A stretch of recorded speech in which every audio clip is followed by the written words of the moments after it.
tournament as he does on ladder, where he's consistently looking for level 9. All right, well, let's jump into game number 1 of the North American Regional Finals. It's that final day. Admirable Crowan, take it away. Whew, I didn't realize I was this pumped until Casanova hit me with the energy. But we are in just game number 1 here. If you were looking for 6 days of riveting play, this is the one you're looking for. We're kicking off from Goobum's perspective right now. He has started off with a glove.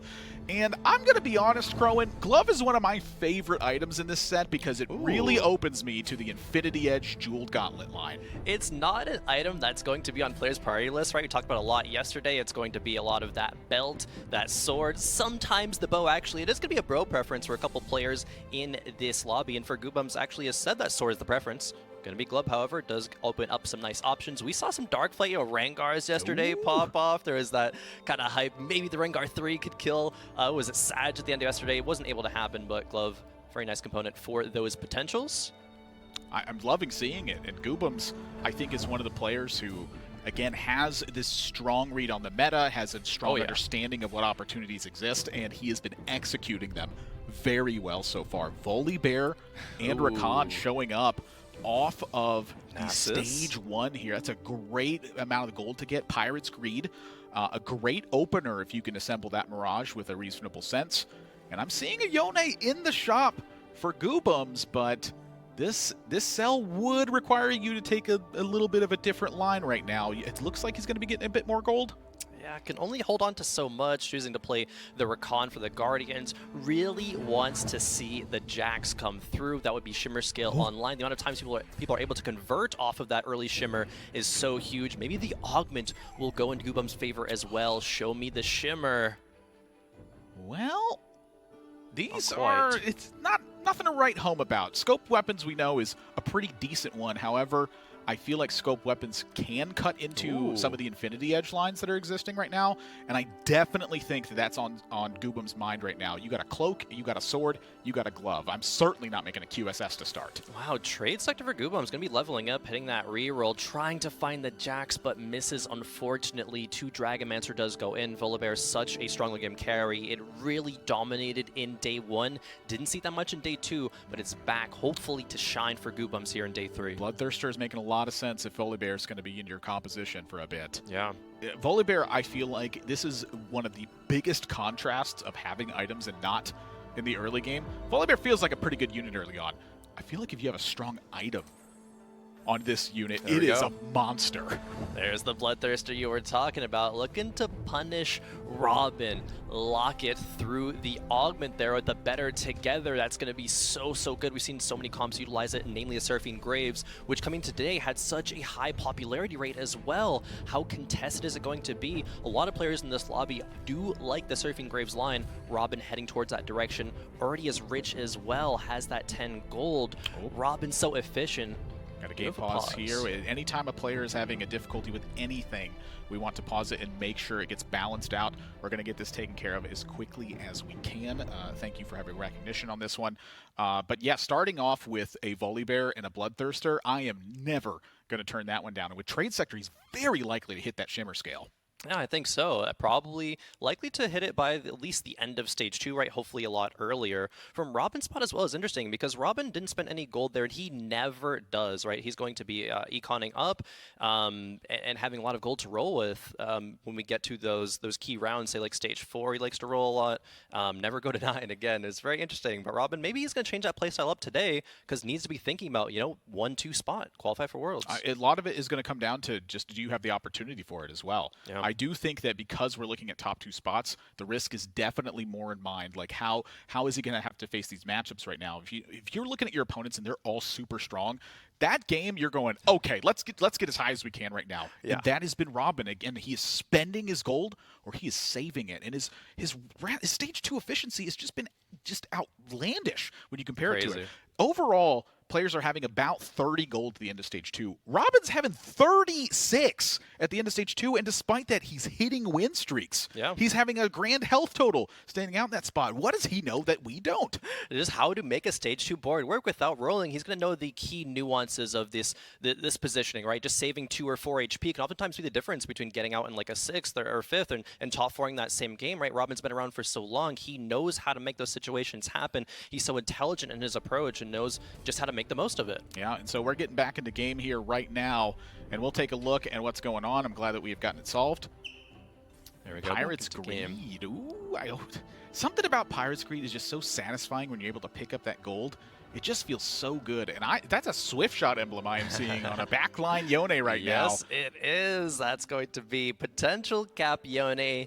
Rainplosion going for that line. So interesting to see. Rain yesterday clutched on a couple times Seraphine Graves, played the Soifin, played the Deja. Don't think we've seen her play Yone at all this tournament though, so she's pulling out the tech, pulling out the early aggressive leveling style to 5 to try to punish the rest of the lobby. And this is a great way to get that win streak rolling right now. Can the Volibear be taken down? It is the main focus of damage. Yone not even having a trouble, just brushes his shoulder and dusts his hands. Sweep it up right now. This is 5 units coming into Goobum's face. I love that Rain has leveled up and dealt 10 damage to Goobums, because if you look at the stats, right, there's so many. Average damage dealt to players, Rainplosion is the highest among this top 8. Ooh. And she's demonstrating why right now, being so aggressive, building out the early strong game board, and moving up the tempo of the rest of the lobby, forcing them to roll a bit earlier, forcing them to be in positions where they can't go 9, get those endgame cap boards, and Rainplosion always converts on that. I'm seeing a Zonia's on this frontline Volibear as well. You talk about another powerful item you can have. This is filling in the same style of role that a Bloodthirster will be. It is buy yourself time to deal some more damage. Yeah. TG on the set, not a great roll there, but hopefully the 4 Dragonmancer Volibear can keep it pushing. If there's a team I want to fight right now with this bad of a roll, I'll tell you what, it's probably this one. Yeah, Soji's board, not great right there. Has the Celestial Blessing, but the Volibear going to be trying to lay the smackdown down on this board. Can he, or excuse me, Kivix do it? His aggro is going to drop at some point here. Volibear's just a monster. Like, look at the damage that's being dealt here, and now it's just going on an absolute journey as that Nasus trying to get to the back line. No difference made. Soju taking a hit, and Volibear shining as one of the strongest ones. Rainplosion getting disrupted in this round as well. And this is a big one that I'm seeing. Kivix still sitting at 100 HP, but nobody else is looking like they're getting a win streak going. Oh, that's crazy. Robin, actually, we were making the good point that Robin almost never spends gold early on, but still has these really strong boards. But Robin's going to be changing the tempo today. He's going to be leveling up to 5 before the Stage 2 carousel. Very unlike his play in the past couple of games. 2 things that I have my eye on here. The first one is going to be 2 early forges in play. So those are strong benefits that you get from that. And Prestivant having double trouble, really changing a lot of your perspective. How are you going to build out a team? What is the best team you could build out now? Because it's a lot of extra numbers you get with double trouble in play. Prestivant, don't believe has any games on Dark Flight this tournament. Played a lot of Xayah yesterday, but still overall the popularity went down. I think the win rate of Xayah going from day 1 to 2 also went from 25 to literally 0%. Yeah. It didn't win a single game yesterday. Very, very telling of maybe Prestivant going to shy away from that direction now and go to these other lines that are perhaps more consistent, have a higher cap. When I went and looked back at some of the Xayah games that were won as well and kind of compared them to yesterday, I was just interested because Xayah is one of my favorite units. Yeah. One of the big things that was standing out was how players have their position rolling into Stage 4. If it felt like if you were ahead, that Xayah just looked so much better. But if it felt like you were behind, Xayah was like, all right, I guess I'll settle for this one. Yeah. And that was just, I think, one of the biggest standouts that I saw. A lot of the Xayah games were just, that's when players were hitting the 2-star for. They had items to support it. Day 1, it felt like that players were so far ahead. Ooh, Kivix getting the job done. Oh, I see. You had some tension built up in this one. I saw an Archangel staff with the Zonias. That was a breezer for tension. me. Yeah, it was easy for the Volibear. You weren't sweating. I was sweating here. I just have that much confidence in it. Again, the opinions presented as fact dynamic. If Volibear had lost that one, I think I would have called in Bryce to see if that was legal. Surely Bryce would have an answer out of anybody. It would be him. Kyvik's still on the hot streak right now, looking for a 5, has 20 gold, a strong board. No 2 stars that are standing out. I am liking that he put the extra Dragonmancer in play instead of focusing on the other synergy spots that could maybe come up. Just says, you know what, let's make the Volibear a little bit stronger. It's carrying all the items. There aren't really any other synergy spots, right? Into Range Wing, the only other thing that could be played, but it doesn't have access to one of them. Kyvik's only player to be fully win streaking at the moment, trying to carry it fully forward, going up against Goobums.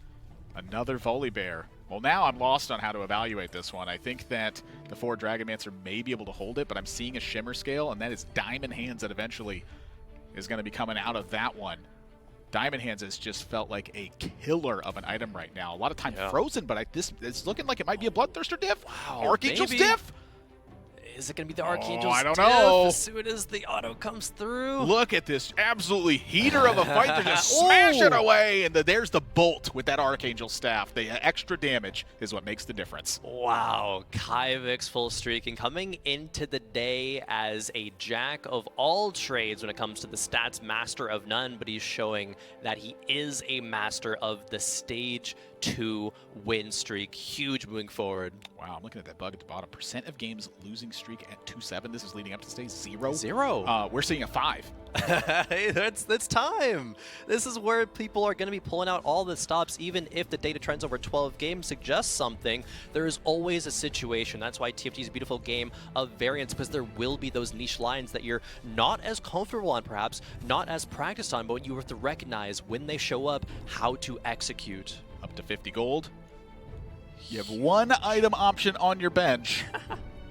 With a Zeeks and with a Hand of Justice, honestly, Runaan's Hurricane is feeling like it's not that bad right now. Average gold for Prestivant at the start of 2-7 is usually the lowest of the lobby, and now he is the opposite is the highest. There's so much change of pace here. I'm going to look at the health totals real quick. At the end of 2-7, he's normally at 93. That's not even close. It's like you just turn the 9 upside down. Flipping everything on our head right now. Let's see if Prestivant's able to make this. You still have the Double Trouble Augment, right? We have the Zeeks, we have the Runaans, and the Hand of Justice Slam. Pretty interested in the Runaans being on the second Nidalee here. Says, you know what? I don't want one of these to be a threat. I want 2 threats in play. Yeah, even though one's tier 2, one's tier 1, right? One's just that power spread out, not front-loaded in case maybe get stuck on something. Interesting.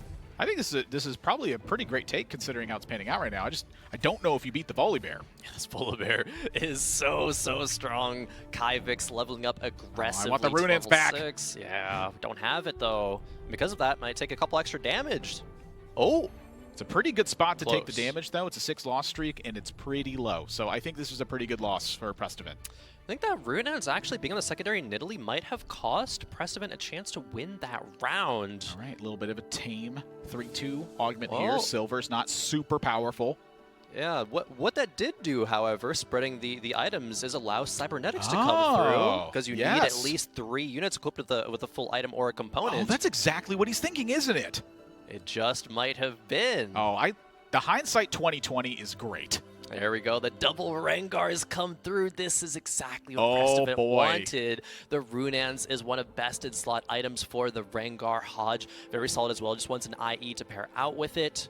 Says no Cannoneer. I want the Assassins. Oh, still 40 gold, even though he rolled at 3-2. Has a healthy gold number. Has Dark Fights Online. Has a pair of Philios, a pair of Rengars, the Double Trouble. Even though Prestivant has flipped his strategy on its head, he's making it work so well here, so efficiently. This is such a great thing to point out here as well, is that he did roll, but he didn't have to roll that much. This is a major spike to where Prestivant is going to be. We saw players roll down to 10 gold seeking out this double trouble aspect yesterday. 40 gold? You just have to be feeling like a monster right now. On average, look how badly he won this fight right now. That's a crazy fight. On average, he's only spending 4 gold on 3-2. Didn't have to spend that much there. Certainly more than 4, but thankfully hit on the first couple of rolls, turns that loss streak upside down. Robin now towards the bottom of the lobby. He hits the Rengar. You're almost missing something with this, but I'm seeing a rel in the shop. Yeah. I think the thing for Prestivant is, do you buy it right now? Is this ever the extra gold option? Like, Do you buy it after the round, so that way you're going to have 2 Rengars in play, you're going to 2-star and then have another round to look for that Rengar afterwards? Yep. I think this is literally a, you know what, I'm technically stronger with 2 different Rengars in play. Let's do that. I'll buy this 2-star afterwards and look for the next one. There we go. Feels a little counterproductive, but that's just the power of the Double Trouble Augment. Round starts, buys the Rengar, it'll tier up to 2 in the next round. Maybe he'll roll a little bit at 3-5 to try to find the 4th Rengar, right? Get that power back online. That's such an early Graves on the other side of the board for KuroMX. Not quite going to be enough to win as just that Dark Flight buff. Aphelios Double Trouble, also a secondary threat. All right. I didn't mention this at the start of it, despite the fact that Dan and Bryce had pointed this out. They said, well, Kurum just keeps finding Graves too. And I was like, you know, that's true. That is part of the clutch aspect. He is seeking very aggressively for it.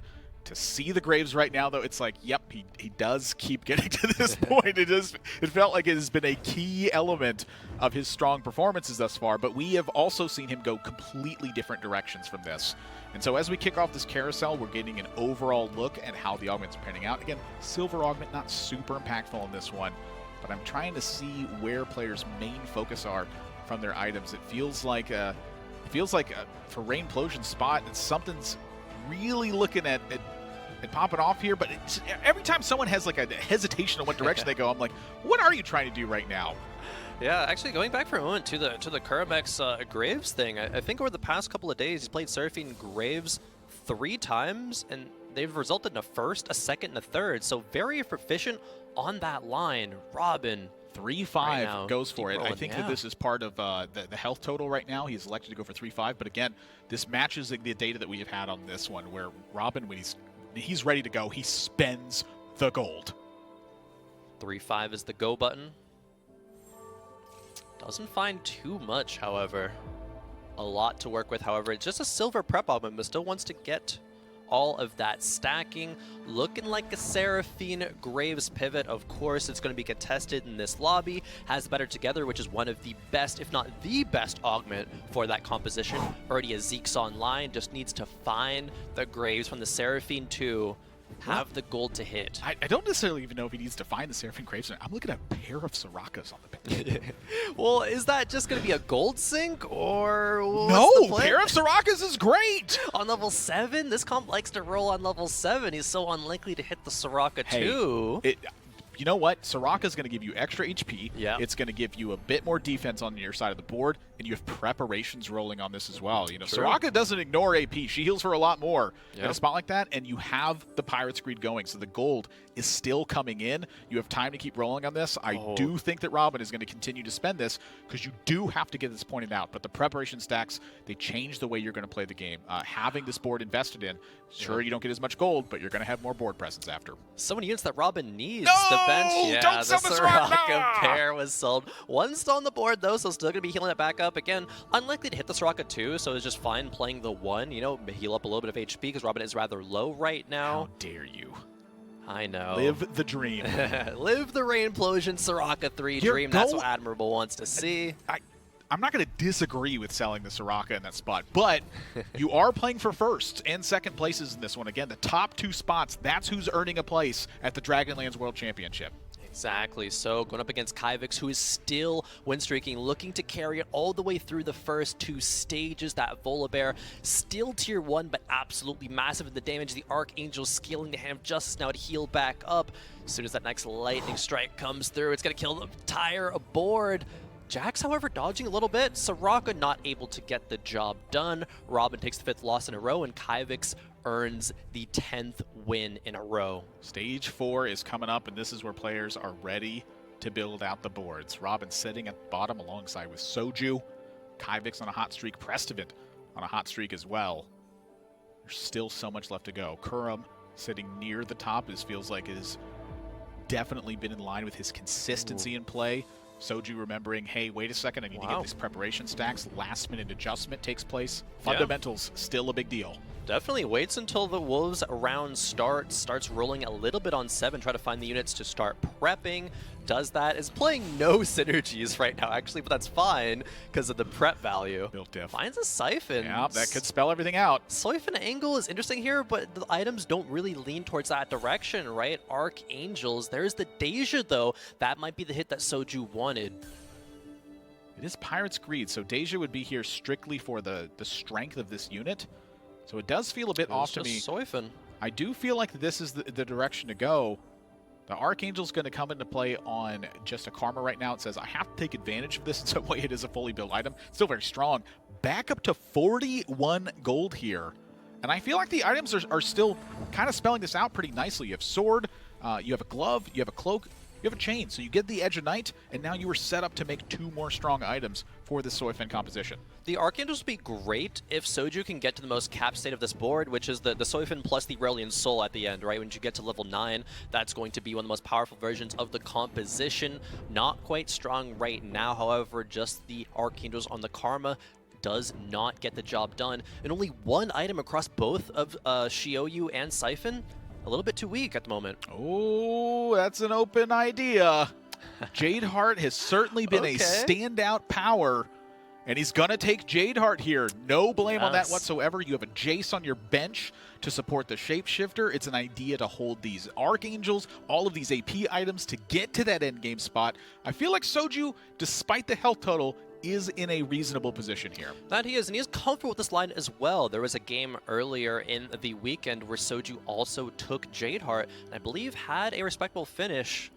I feel like we see this little bit a lot where players are picking up the Guardian emblem. Reimplosion, the one to pick that up on 4-1. A lot of 6 Guardian Dejas. Indeed. Kyvix leveled to 8. We saw a 2-star unit pop up on theirs. They're rolling. Goobum's hit an Itis 2 on 4-2 as well. Going up against Goobum's right now. You know, it's a pretty strong team on Goobum's side. You have a Diamond Hands, you have a Gambler's Blade, you have a Rage Blade, and a stacked Volibear. Goobum's level 7, not too much health though. Lowest in the lobby. The Diamond Hands is going to be great, right? Invested into a higher cap endgame board. Does have the Champion Duplicator still on the bench to work with. Both Might Dragons be winning alive. right now, however, it's Volibear versus the rest of the world. There's a lot of CC here as well. It's the charge from the Siphon. It's going to be the pop-up from the Xiaoyu. The Volibear's not getting it done. No. Goobum's taking a hit. Ooh. Rough for Goobums. Kyvix side of the board now. Thieves' Gloves, always liking that one. Resets those Shimmer Scale items. This seems to be a common practice if you have Shimmer Scale in play, is getting these unequipped and remembering to put them on the proper units right afterwards. Kyvix on a 12-win streak here as well. Yeah. I'm kind of surprised to see it given the team. It doesn't look that much different than Goobum's. Frankly, it kind of looks a little bit weaker to me. There's so many statistical anomalies happening in this game already, Admirable. Kyvix is 0% in win streaking at, 3-7, but this is the first game he's doing it. Fully streaking, has a 5 Shimmer Scale angle, going to be making a lot of gold from it. Determined Investor. Rengar's Cashed in. Rengar's just absolutely taking out the back line here. The big difference for Kyvix is that he has Ascension in play, so this Volibear dealing that extra damage, it is magnifying the Archangels that you're going to get from this. And the Rengar trying to race this down, but it is not going to get there, I don't think. It needs a crit. Not there. Not quite. Kyvix is dominating this lobby. Goobum's picking up a win, Reimplosion picking up a loss. Everyone else feels like they are dancing for the position in this one, but Kyvix so far has been on top of the mountain. Setting himself up very well as highest average placement over the course of the past 12 games in this tournament. He's still in a good spot to be extending that lead past Reimplosion and reclaiming that #1 spot. Robin a bit hesitant on the bow. Kyvix just sprints for the tier. Kermax picking up a sword, I just feel like every single time. I'll grab the AD item. Yeah. That's, AD Flex is going to be the Kerm lean most of the time. Sag, a standout player from the last game yesterday, needed that first place to advance to day 3, made it happen. Not likely to first place games, but kind of is mimicking Kerm in the fact that he's really clutch when he needs to be. This board is a bit all over the place, but this is a major transition taking place. Parasarok or Xiaoyu gets found, so Soifin gonna be the focus from here. Okay. You gotta get a lot done here. A lot done, maybe has the breathing room to do it still, middle of the pack of HP in the lobby, has a good couple of items for the Xiaoyu, for the Siphon. Titan's still on the bench, however, maybe Sag a little bit dizzy, not great utilization of the items, finally does go in, but there's a TG on the bench still.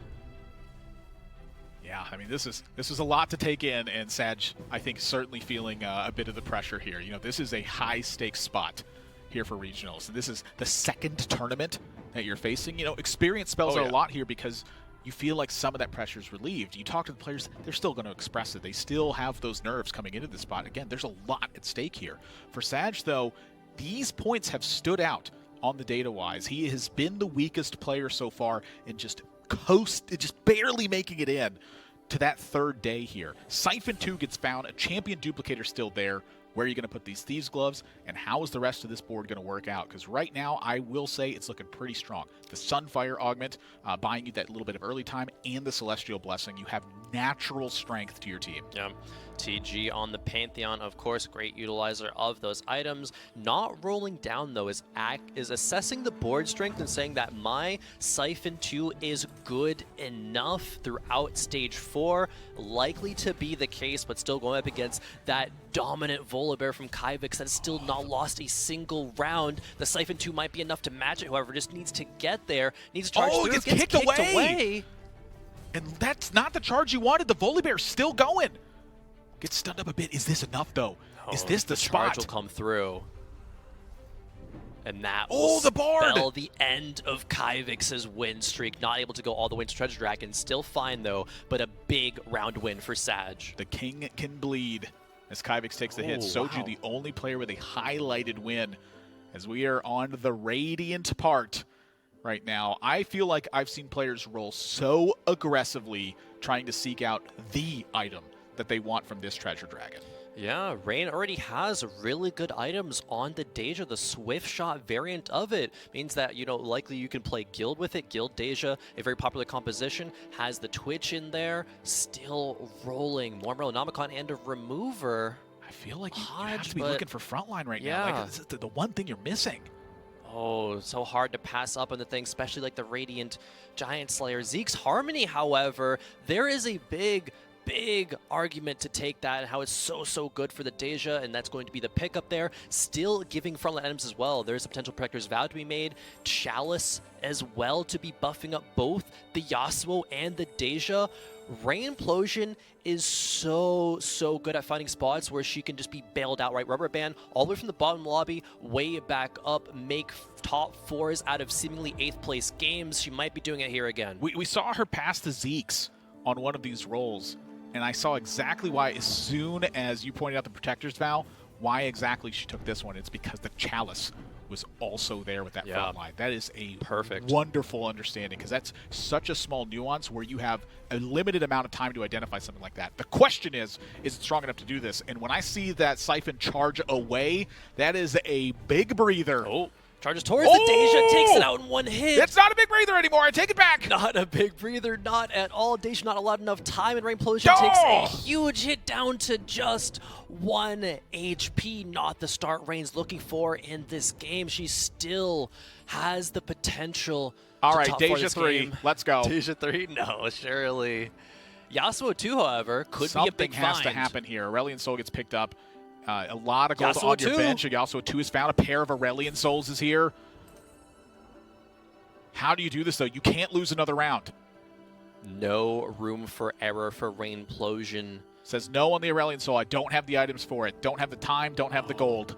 Especially when it comes to the average placement. If Rain takes an 8th and Kyvix gets at least top 4 or first, should be feeling really bad about that one. The separation of that gap. All right, I'm going to go back to the breathing room now. Kyvix has been holding the gold to go to level 9. Yeah. This is an okay one here. Your opponent doesn't have 2-star bunch of dragons across the board fighting it tooth and nail for a spot. Surely this round will be fine. Yes, the Volibear not going to be able to do enough work here. Rainplosion has rolled it now nearly to 0. Still a little bit of gold left. There's the Yasuo in action. 30,000 true damage. That's what it'll do to just 1 single unit remaining. Kyvix, however, putting himself in a spot. Look at the bench. Itis, Deja, Xiaoyu setting himself up for a capped Dragon's board. Kyvix converts on these so often. You have the Ascension. You have a Celestial Blessing. You got a Forge item. You have the health total, you have the gold, you have the time. Wow. Robin stuck on Graves 1. Levels up to 8, but doesn't have any gold to roll with to find even a pair of Graves. Yeah, I feel like Robin has been just a bit behind on this one and wasn't able to find a board to piece this out. Like, we see what the rest of the players have, and then you look at Robin's board and you go, oh no, what happened? The answer was, you missed on this one. This is part of TFT. You are going to miss sometimes. The question is, what can you do when you actually miss? You know, we talk so much about first or eighth, and I feel like one of the big emphasis that I make with these players is like the first or fifth aspect. It's when you can turn these, what should be an 8th place performance, instead into a 6th or into a 5th.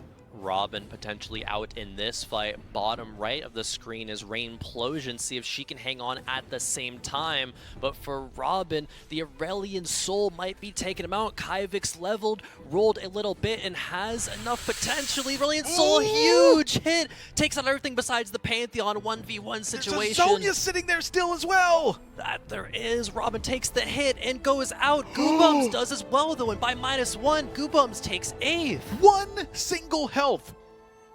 One single health. I feel like this. Wow. What a gift from Mortdog in this one to just emphasize the point even more. It's like the 1st or 8th. Yeah, it's a 1st or 7th right now.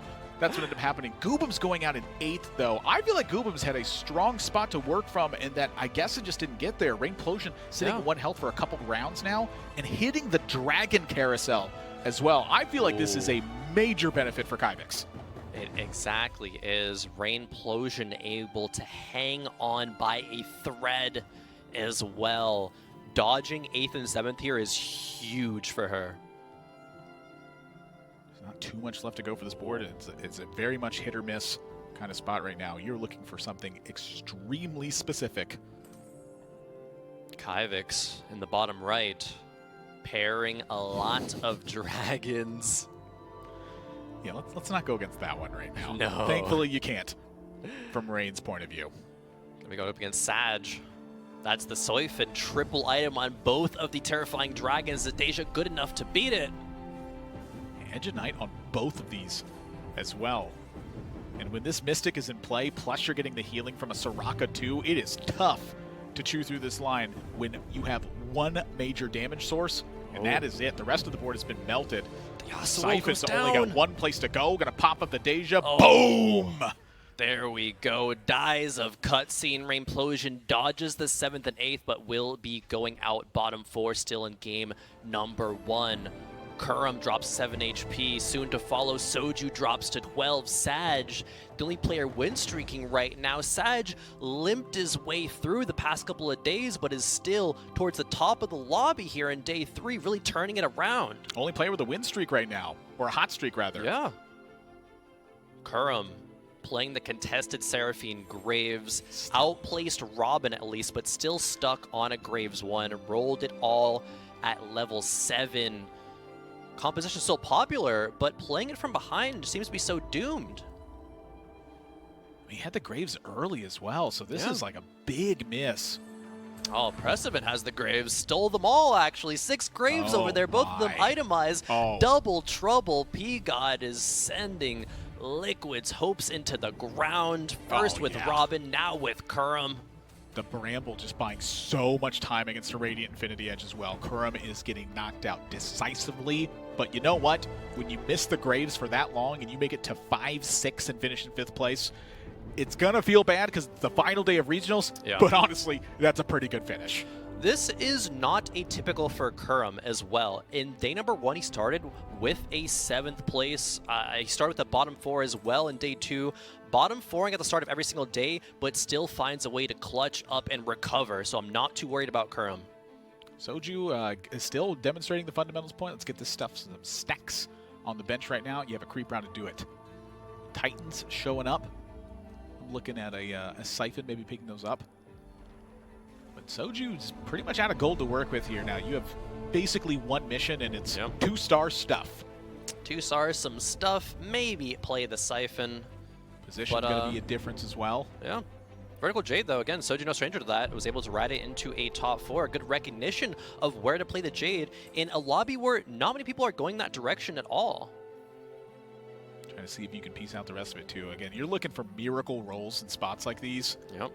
It's not always going to be there. And since he cannot hit a Siphon 2, he's going to hang on to this 13 gold, it looks like. Still a very expertly crafted board.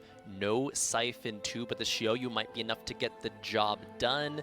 Jace with TG as well is going to be running into Kyvix in this matchup.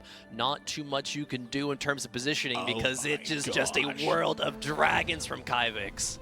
The Shioyu, though, the positioning, Shioyu going to work towards the back line right now. Aurelion Sol's going to get a clip, but Shioyu finds its way to the Aurelion Sol. The Zonia's going to peel off the aggro, and look at the breath from Shyvana just wiping the board away. However, Aurelion Sol looks like it's going to fall down, and Shioyu has a ton of healing and a ton of damage. Can this win this fight, despite the fact that it's outnumbered right now? It might have been exactly what Soju needed. Shioyu tearing through the rest of the dragons one by one. Aurelion Sol went down. Now turns attention to the Terra, and now onto the Idis, the last one to remain, but Idis doesn't do damage, and Shioyu does. Soju makes quick work, easy work of Kyvix's board. And that's exactly why this Soyfen comp is so powerful, is because when you get the right positioning, Kyvix, you get the right answers, but a 3-star Idis. So, but here's the thing. We just saw the weakness from Kyvix's board. It wasn't that he didn't have a front line to hold, it was that the back line got accessed, and there wasn't a way to deal damage once that was taken down. Now it'll come through into how Kyvix positions the Idis. Wanted it in the front middle because 18% damage reduction from the Terra Hexes are great, but that doesn't matter right now. Again, see, positioning it off of it. It's an Idis 3. It doesn't need that. It just needs to be in front of the threats, and it is in this fight versus Sag. In this spot there, again, the positioning, I feel like, just makes so much of a difference here. This Aurelion Sol has no threat in this fight versus the previous fight where the threat was in Aurelion Sol's face right away. So Sag in this one, I don't see a way that they defeat this board right now, because even with the charge, look at how much damage this Idis is preventing. It is giving a full shield and a full heal to your team. If you don't take out the units, you are not taking them out if this Idis casts. Every single time Kyvix has landed on a Dragon's Endgame board, 3 times has been first, and another first.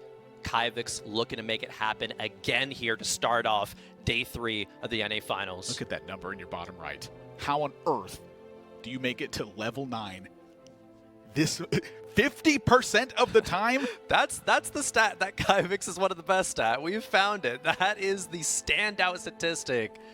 Soju going out in 4th in this one, had a wonderful positioning, but not able to get it done. The rest of the lobby just feels so strong. And right now, this was a bit of worry of mine, was these Rengars from Prestivin's side of the board. They get to the back line, the Bard getting shredded, the 3-star Rengar gets clipped by the Aurelion Sol, and this Idis, as long as the Idis doesn't get focused here, I feel like that maybe Prestivin had a chance, but it all is going to boil down to how this Aurelion Sol scales. You're getting a great image of it right there. Oh, Prestivin was 1 Graves away from Graves 3, not able to take out that as many units as he needed, though. Just barely falls, and now we have our top 2. Sag, second place in LCQ, makes day 3, making a potential statement game here on day 3. Guardian. Kyvix loves the Guardians. Goes for the Bard with a Shojin here, and I will say that Sag definitely has to have Mystics in mind coming into this final spot. How do you make the most of it right now? Because this Soyfen board has shined through. And with a 2-star Shioyu on your bench, you are reaching for the stars a bit here, but when you're up against a galaxy of a team that's been put together here from Kyvix's spot, what else can you do but hope for something like that? There's really not much else. Have a perfect Zephyr, somehow get the Shioyu into the back line, but there's 3 frontline threats. How do you get past all of them, Sag? Zephyr might be the case, but there's one. The Idis is only up in the air for a bit of time. Shyvana jumps away, but now the Idis has landed. I do not feel like the damage is here to chew it away. The charge may be able to get there, but that's not the right way! Siphon getting baited into the back line allows the Aurelion Sol time to scale. Each black hole coming through is so devastating for Sag. Wow. That one wraps up that fight. And Kyvix has 53 HP that you have to get through as well. So it's not only just winning the next fight, it's like winning the next 5. It is a climb up a mountain right now for Sag. Doesn't even find the first foothold to make it up there. Not looking good in the last round. Bard 2, but I don't know if that's enough. The remover onto the Zephyr. Again, you can Zephyr one frontline unit, but you can't Zephyr all three. This might be all she wrote. When I see that Zephyr, my thought is, you know what? I'm not going for the front line at this point. They're going to go for the front line again here. Yeah. But I just don't know how you defeat this board right now. You don't have access to this Aurelion Soul right away. And again, this kind of shines back to the positioning. We saw Soju get that Shioyu to the back line, and it feels like Sag hasn't been approaching that spot. The Siphon not getting to the back line either, and the Idis just absolutely unkillable from this spot. You have to take out the Aurelion Soul. If you can't do that, you can't do it at all.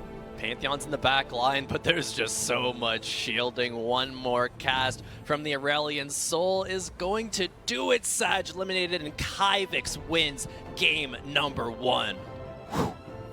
Wow. That is a dominant win.